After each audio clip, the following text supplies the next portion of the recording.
Marvel Snap's War of the Realms season is here, so it's time to review the new cards, Deadpool's Diner, and Spotlight Caches. Let's dive in and see what's worth your attention. We have 6 new cards this season.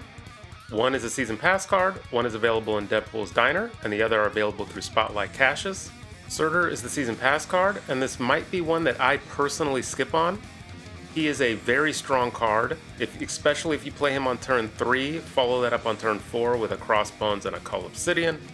On turn 5, an Arrow, a Red Skull, another 4-cost, 10 power card, and now you have a free Scar on your last turn, and you can combine that with potentially a Shang-Chi and an Armor to protect your stuff, take out your opponent's stuff, or just Scar and another big power card like Goliath.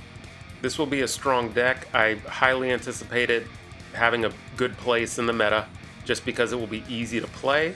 It will be a good, strong deck with decent counterplay, Shang-Chi, so you will see a lot of him to start the season. But to me, he's just not an interesting card, and if you know my channel, I like to try to figure out interesting twists, and up to this point I haven't been able to think of one. So if you have any interesting ideas with Surtur, let me know. Frigga is the first card that will be released in the Spotlight Caches during the War of the Realms season, and she is just a hard pass for me. I think she is too expensive for her effect, because I want to be copying cards with powerful on-reveal effects, powerful ongoing effects, and you just can't do that with a 3-cost card. If you save her to the later in the game, it's still not copying something that's worth playing again typically, because the latest you can play her is on turn 5, which means you're really only copying a 4-cost card, max, or just another smaller card. Maybe she finds a place in a zoo type deck, but I am just not a big believer in Frigga. Malekith is the next card up, and I am very unsure about how this card is. This is one that I personally will be waiting until later in the week just to see what people are doing with the card and kind of what its role is in certain decks. At 4 cost, 6 power, it's not that interesting to me. I understand he's pulling a 1, 2, and 3 cost card from your deck, so there's even more power added to that 4. I could see him maybe as a deck thinning card. That's where my mind initially goes to. Extract the card out of your deck that you are fine getting on the board, but you don't have the energy or want to play that card. You want to draw into the big impact card that you're looking for. Something like a Hela deck, but I also doubt this really fits into Hela. But something to that effect, you want to draw your combo pieces, so you're pulling a card out of your deck. Maybe that's good enough to warrant a place in certain decks, but I'm just very undecided on the card. Otherwise, I'm not that sold. I will be unlocking Fenris Wolf almost immediately. I love that he can be paired with Shang-Chi or as tech against discard. I think he's fantastic, especially at 2 cost 3 power. That's decent. It is an activate card, so that means you need to play it on turn 5. If you play it on turn 6, it's just a plain 2/3, you don't get the effect. But I am a big believer in this card, especially at 2 cost. Gore the God Butcher is a card that I will be waiting until later in the week from his release, just to see how powerful he actually is. My mind right now goes to him being a decent 6-cost card. He of course slots very easily into Mr. Negative decks. Otherwise, he's just a big stat stick that you can play on the last turn to try to close out the game. I would be remiss if I did not mention the variants that Gore the God Butcher has. They are fantastic in my opinion, all of them. So that might be a reason to unlock them. But otherwise, like I said, I will be waiting until later in the week just to see exactly how powerful he is. He could go as high as where Red Hulk went, or he could just be a where they are now, where Red Hulk is now, where Blob is now, something to that effect. But I'll just have to wait and see. King Eitri will be available through Deadpool's Diner. On first blush, you think, okay, this can go in a Thor type deck.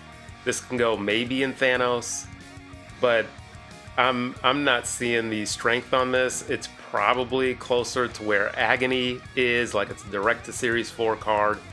It's okay, but nothing crazy, which you would kind of expect because a lot of people will be earning this card for free through Deadpool's Diner. Deadpool's Diner will be returning this season.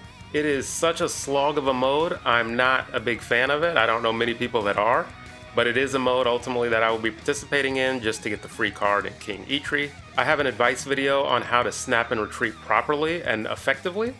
So if you need help in this mode, that is probably the video I would direct you towards. It is not specific to Deadpool's Diner, but it is even more important in Deadpool's Diner over ladder because you can lose a lot more.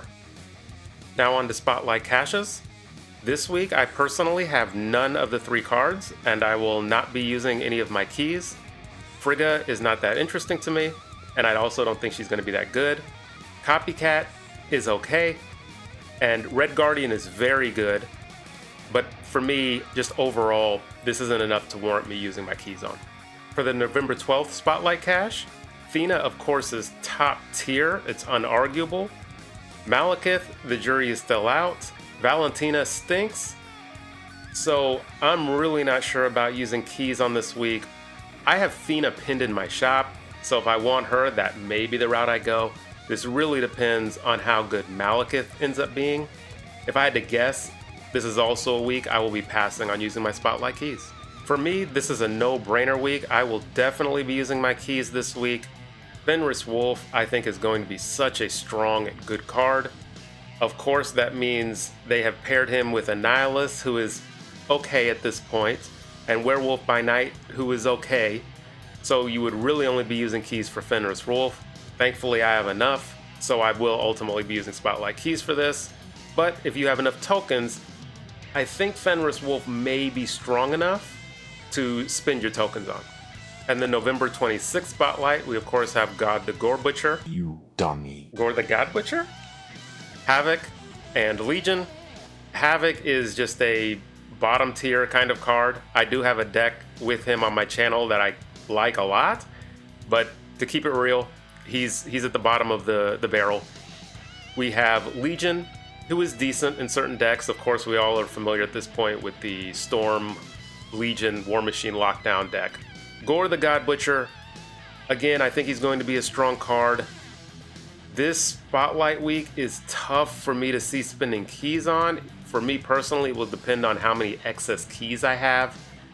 But ultimately, I may end up skipping this week. I'm not a huge fan of the big power 6-cost cards. I would rather my 6-cost cards have a strong effect as well, and not just power.